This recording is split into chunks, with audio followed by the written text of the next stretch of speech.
Welcome to another episode of Real Spill with Shyne Shin. It's your boy Shyne checking back in with you one more time.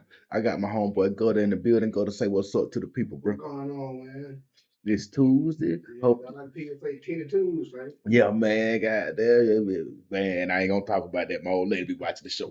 You know what I'm saying? But you know, it is Tuesday. I hope everybody having them a good week, a prosperous week. Hope it started off with a bang for you. Hope everybody find everybody that they love and good health and everything this week. Um, we're gonna do the same thing that we do all the time. We're gonna break down the news stories of today that affect your world tomorrow. First thing I want to do though is I've been looking at my analytics and I'm noticing that a lot of the people that's watching us aren't subscribed. So what I would love for y'all to do right now is click the like button, click the subscribe button, and also hit that little bell so you can get a notification every time I drop a new video. Very important to me, man.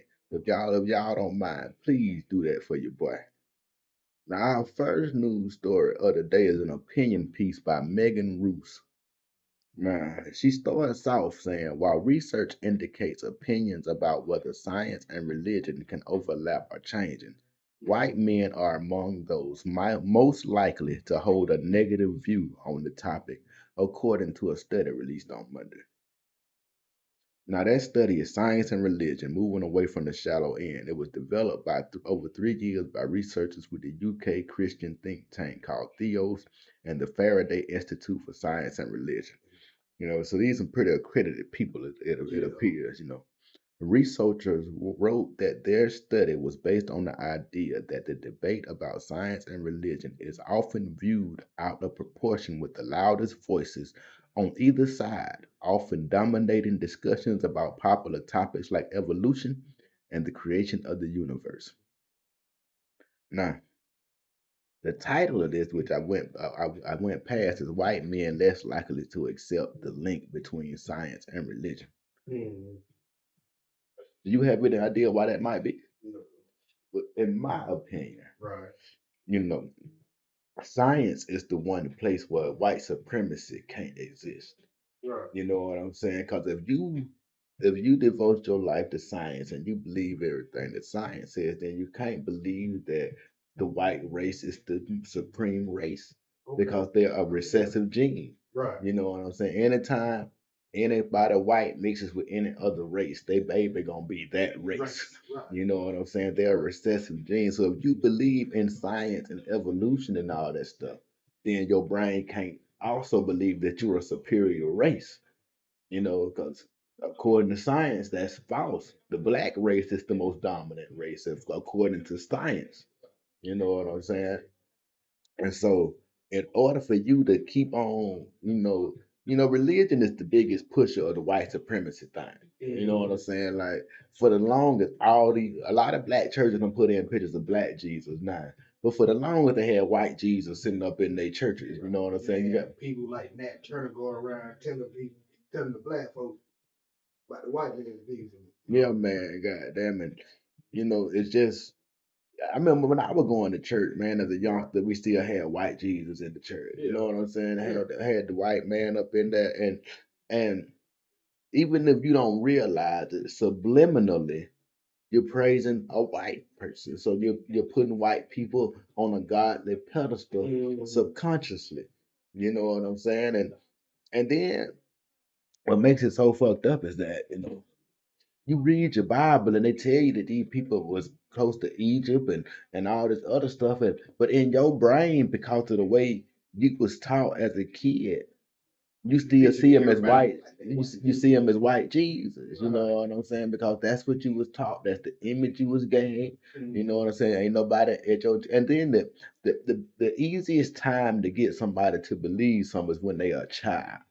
You know what I'm saying? Your child believes Snow White real. You know what I'm saying? Your child believe all kind of bullshit is real that they see on TV. So if you indoctrinate somebody to believe this as a child, it's a good chance that they'll take it through their whole life. You know, and don't I don't want nobody out here to think I'm shitting on religion because I'm not. You know what I'm saying? Religion is good for some people. Some people need somebody to tell them don't hurt nobody. You know what I'm saying? Some people need that kind of energy around them to where they know They can know right from wrong. They need a guideline. Other people born with it. They just know that it's wrong to kill people. They know it's wrong to talk back to your mama and stuff like that. Like, you know, I don't want to get too deep, man, because I don't want to goddamn fuck up my audience and stuff. But you don't see both sides of it, man. You grew up in the church. Yeah, man. Yeah, man. I've seen now. There's some pastors out there believe every word they say. There's some pastors out there that just in it for the money. You know what I'm saying? There's some pastors out there ain't gonna never tell their congregation that they doing nothing wrong. You know what I'm saying? They gonna keep on preaching that prosperity sermon till everything gonna be all right. Everybody going to heaven to keep that collection plate going. But then you also have pastors who want their thing ran in order. Those the pastors that won't stay at a church that long. You know what I'm saying? Because they going to goddamn piss off a deacon. They going to piss off a sister. They going to piss off somebody because don't nobody want you telling them what they fucking up at. You know what I'm saying? You'll have people that been in this church for 30-something years, and the last pastor let that shit slide so he can keep his money coming. But you come in here and you trying to correct things and put things in order. No, so that ain't how we like our Jesus. You know what I'm saying? We like our Jesus medium rare. We gonna goddamn, we gonna get you up out of here and bring somebody else in here. Cause at a lot of churches, the preacher's supposed to be the head of the church. Well, I think it's supposed to be the deacons are the head. Cause and then the preacher, it's one of them orders right there. Cause it's supposed to be like some checks and balances. You know what I'm saying? The pastor ain't supposed to have supreme authority because he comes and go, but the deacon's supposed to be at the church for life. You know what I'm saying? If you get appointed to be a deacon at this church, you're supposed to be at that church a deacon no matter who come in there and preach. You know what I'm saying? So it's wild, man, the way that white supremacy just took religion and I really think it was a plan from the beginning. You know what I'm saying? I believe because all the Bible is a tool to teach you to be meek and turn the other cheek and shit. You know what I'm saying? Then at the same time, while it's teaching you to turn the other cheek, your oppressor is doing all kind of shit to you. You know what I'm saying? Turn the other cheek toward that shit. Hey man, it's in the Bible that a slave should obey his master. That's in the Bible. You know what I'm saying? And if you really dig deep into that word slave, you got to wonder where that shit come from. What the fuck is it? How the fuck did they just come up with the word slave? But if you dig deep into it, it's places over in Russia called Yugoslavia, Czechoslovakia, all those all those Slav countries. That's what the word slave come from. Those people up there, and if you take a look around up there, you'll see what kind of people we're talking about. See the thing about white supremacy, and it's in the history books and everything. They want you to think that black people were just concentrated in Africa. Everybody black came from Africa, no matter what. And that's just a falsehood. Everybody white came from the same area. But melanated people had been traveling this world way before the Europeans came right here, and that's science. The proof is in the pudding. Goddamn, all them man, it's pyramids everywhere. They just tell you about the pyramid that's in Egypt, but it's pyramids in South America. It's a pyramid over in fucking Macon. The Indian mounds, that's a fucking pyramid. You know what I'm saying? But they had to use the materials and things that they had over here. They couldn't make them exactly like they did in Egypt. We ain't got the same sand. We ain't got the same sun. We ain't got the same a whole heap of shit. But we make it out of what we can. Him. You know what I'm saying? And they still serve the same purpose. It's about elevating and reaching up to God. You know what I'm saying? Now, these folks, these folks do all kind of stuff. Hold on. Yeah, man, if they tell you that those people right there that built them Indian mounds look like me and you, we might get to thinking. You know what I'm saying? That's why anytime they show you a picture of a Native American, they show you a colonized Native American. And it's a difference between being native and being indigenous. You know what I'm saying? Indigenous people are the people that were there before anybody came. And that's what we are. Before colonization and before any all that other shit, we was here first. You know what I'm saying? We was able to look into your science people out there. I ain't trying to goddamn. I ain't trying to go get demonetized because I'm talking too much. But just read your history, man. Goddamn. If you got a chance, look at what is it? Hidden Colors. Check out Hidden Colors by the boy Tariq. It's a good movie tonight. Hidden colors 4, 5, 6, 7, 8, 9, 10. I don't know nothing about that. Like he just kept going. You know what I'm saying? But hidden colors 1, 2, and 3. That's really all you need to get you on the right path. After that, after hidden colors 1, 2, and 3, you need to start going to books after that, because the rest of the knowledge is gonna be hidden from you. You know what I'm saying? He trying to goddamn show you a lot of stuff, but I really believe the best way to learn something is to get a book and read it. You'll never forget it if you read it, man. You can remember a book you read from the 5th grade because you read it. That shit is indoctrinated in you. You know what it say. But watching some, your brain get clouded with so many images, so throughout the day, that shit'll get lost in the shuffle, man. Now we're gonna move on to our next story. Biden and granted 3 pardons, 75 commutations for individuals serving for nonviolent drug crime. This comes from Fox News. President Biden is granting his first 3 pardons while in office and commuting the sentence of 75 individuals serving prison time for nonviolent drug crime as part of his administration's broad commitment to reforming the justice system and addressing racial disparities. I need him to address the racial disparities before we go to prison. You know what I'm saying? Like, address the shit when we in the courtroom so we don't get sent to prison. Address the shit on the side of the road so the police ain't pulling us over like that for no goddamn reason. Address that shit. Like, when can we address the whole white supremacy as a whole, man? Just Millfield, Georgia, man. Our whole animal control department white. Everybody who worked there from the rooter to the tutor, they white. So we ain't got no we supposed to have representation everywhere. So you telling me ain't nobody black in the whole county applied for this job? That what you telling me? Ain't nothing but white females applied for this job. That's all that applied. Cause that's all they hired. But I think a white female got the head job, so she hired her friends to do the rest of the job. That's the way it looks to me. And that ain't how it's supposed to be. So that means that these people are running this whole organization. Ain't no checks and balances in this system. That ain't how it's supposed to be. But us as black people, man, we gotta do better, man. We got to get involved, man. There's too many of us just don't want to be involved. Don't want, and I understand, man, cause they'll hit you with them billy clubs, they'll spray you with water hose and that. Y'all think them days over? I tell you what. If you think they over, go downtown and try to protest some shit that these folks don't really want you protesting and see what they pull out them fire trucks. You know what I'm saying? They gonna get your ass up out of there, man. Yeah, man, that shit ain't over, man. Goddamn. Then the more we sit around and act like we think it's over, the worse shit gonna get. The worst thing you could say is that we ain't got no fight to fight. Now we gotta fight. Only thing is they done just made it fucked up. Well, we don't know who the enemy is. We done got it so fucked up that we think each other the enemy. We think we ain't got shit because our neighbor got the shit. Yeah. And white folk feel like they ain't got shit because we got some. And we need to, if they gonna feel like that about us, we ought to, keep the energy going the same way. You know what I'm saying? Keep the energy. We take their negative energy and take that negative energy and put it right back on our own people instead of sending it back to them. I saw a nigga on goddamn TikTok yesterday talking about he don't call white folks hillbillies and rednecks. He call them his country people. And I ain't gonna lie, a lot of them country poor white folks will look out. I ain't gonna act like they won't. Them motherfuckers, they can help you do something, they will. But we got to understand that it's two different white folks, man. We got the rich white folks and we got the poor white folks. And the rich white folks trying to keep the poor white folks and the poor black folks in they place at all times.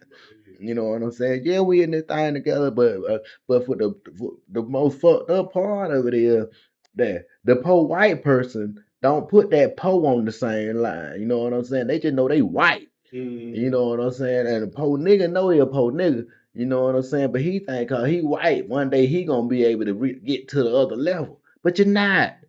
You can't get there just like I can't get there. It steps to that shit. And until you understand that we fighting the same fucking fight, they gonna keep on keeping us divided the way they is. It's in the government's best interest to keep the people divided, man. Cause if the government ever realized that it's us against them the way they got it set up, it ain't no police policies made it where it was us against them. How you gonna give these people bonuses for writing more tickets and locking more people up. They should get bonuses for their neighborhood not having no trouble. Exactly. That's where the bonus ought to come in. That when you got a good neighborhood and ain't nothing going on in, that means you doing your job correctly. That's when you should get a bonus. But you getting paid for locking people up. So what? I mean, criminal coming up, dog. You know what I'm saying? And I need this money. I'm gonna find a way to lock some motherfuckers up. But if cripple coming up and I get this money because ain't that many people been locked up, you know what I'm saying? I'm only gonna lock up people who really need it. You know what I'm saying? If I catch a motherfucker doing some shit that ain't hurting nobody, I ain't gonna bother. Might talk to him a little bit, but I ain't gonna bother. Nah, somebody hurting people, you get them up out the neighborhood quick. But the fact that you're being incentivized to arrest people is some fucked up shit that we need to really got. And don't nobody talk about it. Don't nobody, cause I'm telling you that police union is so fucking strong, dog. It's hard to get. That's the blue wall right there, the union. You can't get through that motherfucker, dog. I'm so glad the police didn't get me with the animal control that got me, dog. Cause if it was the police, it's hard to prove against them. I just gotta hope this animal control bitch ain't got no friends, but I got a few goddamn friends at the sheriff department too. I know a couple people too, cause you know I'm a good nigga. You know what I'm saying? Now we're gonna move on to the next story, man. Satanic Temple sues Pennsylvania school district after Satan Club gets shot down. Nah, nah. People ain't gonna a lot of people ain't gonna want to put these two things together, but I am. See, when you start opening it up to be all inclusive, everybody gets an opinion, everybody gets a voice. Guess what? I mean everybody do. Not just the ones you like or the ones who got good goddamn good lobbying groups or none of that. Once you start goddamn letting people say that they can say whatever the fuck they want to do and you got that knowledge that shit. Now you got that knowledge this other side. You know what I'm saying? Now the Satan Club, there's somebody trying to open a Satan Club in a Pennsylvania school. It's gonna be an after school Satan Club. Um, man, I didn't even know the Satan Temple had a council and stuff, man. But these folks are represented like hell. From my understanding, man, goddamn, a lot of that Hollywood shit and everything predicated on that 666. Like, goddamn, a nigga put a real interesting goddamn post out the other day. He was like, we done all heard just one side of the story. What if Satan wrote a book? Know what I'm saying? I bet you Satan book wasn't real like God. Boy, he gonna make God be the bad guy the same way God made him be the bad guy. Now, I don't know who the bad guy is because I ain't never met neither one of them. You know what I'm saying? I walk with spiritual shit, man. I just try to do good to people and hope good come back to me. You know what I'm saying? But I'm saying if you gonna goddamn say that there's a thing called a devil and there's a thing called a God and they fight, you need to hear both sides of the story. You know what I'm saying? Because if you just hear one side of the story, you're gonna always go with that side. They're gonna tell it in a way where you gonna go with that side. But what if we down here? Goddamn, nah. This is what I know about God. This is what I do know about God. He had us. We was people in the Garden of Eden, and everything was beautiful and good. They say the devil came up as a snake or a serpent or something and got the woman to eat the fruit of the forbidden tree, right? Now, who's to say that eating the fruit it's supposed to gave her it was the tree of knowledge, so it's supposed to let her know things that she didn't know or whatever. So God wanted to keep you in the blind. He didn't want you to see the bullshit going on around you. The devil wants you to open your eyes and see that there's a bunch of bullshit going on around him. So I mean, who the good guy? Who the bad guy? You know what I'm saying? Like again, we going off of one side of the story. I just know I want to do right by people. You know what I'm saying? And I also understand that just because I do right by people don't mean people gonna do right by me. I just do it out of personal preference. You know what I'm saying? That's just me. That's just me, dog. I ain't got no. I ain't trying to do nobody no harm if I ain't got to. Now you fuck with me, I'm gonna fuck with you. and that's just the way it is. But other than that, man, I ain't trying to bother nobody. But we're gonna keep an eye on this whole Satan Club thing, man. I want to see how far it go. But that shit that is wild to me.